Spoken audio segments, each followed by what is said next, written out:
we're developing a society because of all of these different toxins known to affect brain function. We're seeing a society that not only has a lot more people of lower IQ, but a lot fewer people of higher IQ. In other words, a dumbing down, a chemical dumbing down of society.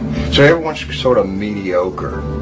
That leaves them dependent on government because they can't excel. We have these people of lower IQ who are totally dependent. Then we have this mass of people who are going to believe anything they're told because they can't really think clearly. And very few people of very high IQ who have good cognitive function who can figure this all out. And that's what they want. So, you can kind of piece it together as to why they so insistent in spending so many hundreds of millions of dollars of propaganda money to dumb down society. The secret organizations of the world power elite are no longer secret. They have planned and are now leading us into a one-world communist government.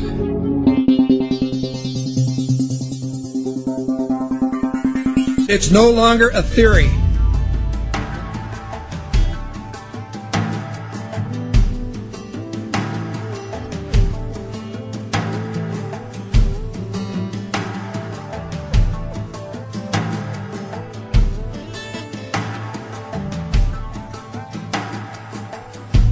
The German philosopher Johann von Goethe once said, "There are none more hopelessly enslaved than those who falsely believe that they are free." But few who hear the words ever realize that they are the ones to whom Goethe was referring. For the reality is that every person in the civilized world is enslaved from childhood. They are enslaved in a prison without walls or bars, and so few ever realize it, but all are enslaved nonetheless. And what the people of the world are enslaved to is a system of perpetual self-generating debt that is created for them wholly by design by private international banking interests. And the people are taught from an early age to just accept this debt because this is just the way things are. But the reality is that this is not just the way things are, but more the way things have been designed. And all one has to do is to glance around them at the state of the world today to realize that though this is the way things currently are, it is most definitely not the way things should be.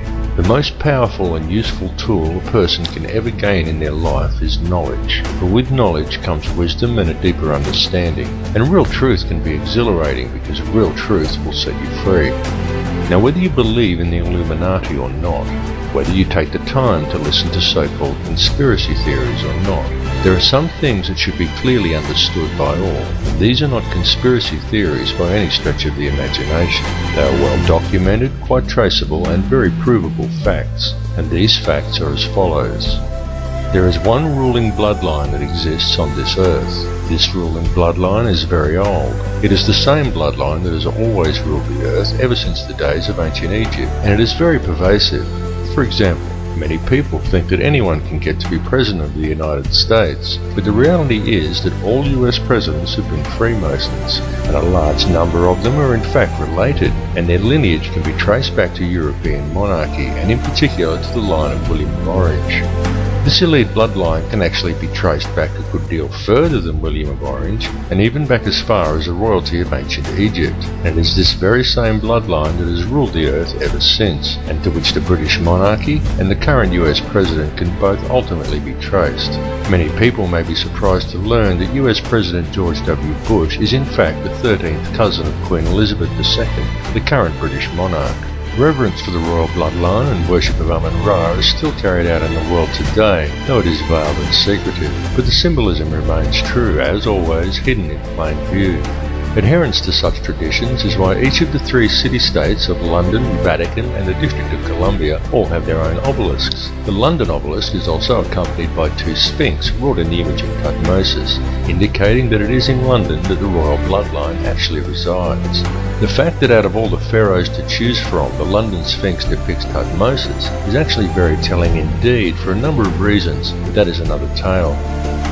The British monarchy is steeped in ancient traditions and symbolism, and they do not attempt to hide these connections. They just don't mention them or answer questions about them. But the signs and symbols are right there for discerning eyes to clearly see, again, as always, hidden in plain view. Just a look at the royal coat of arms, the royal regalia and the coronation throne clearly demonstrates these connections. And the evidence linking these rulers to the one bloodline does exist. All the information to verify these claims lies within the public domain. It is up to each of you to connect the dots yourself. More importantly, however, is the fact that over the last 200 odd years there has developed behind this ruling bloodline another elite class, somewhat similar to a priesthood that remains hidden in the shadows. This shadowy priesthood is the money changers, the international banking elite, consisting of 13 very influential families, and it is this shadowy elite who ultimately controls things from behind the scenes. This control is achieved through covert manipulation of the global money systems and maintained through an intricate web of interconnected secret societies, through which control over the flow of all money, all resources, all food, and more importantly, all information through manipulation of the world's educational institutions and corporate media is also achieved. Many of these smaller secret societies are completely oblivious to the existence of the others, but all lead back to a round table of just 6 and ultimately to one at the very top that is populated by virtually a handful of individuals. It is this handful of very powerful men that controls all the other societies, and through them the heartbeat of the entire world. The society that sits at the very top was founded on Knights Templar traditions in Bavaria in 1776 by a man called Adam Weishaupt, and this is the order of the Illuminati.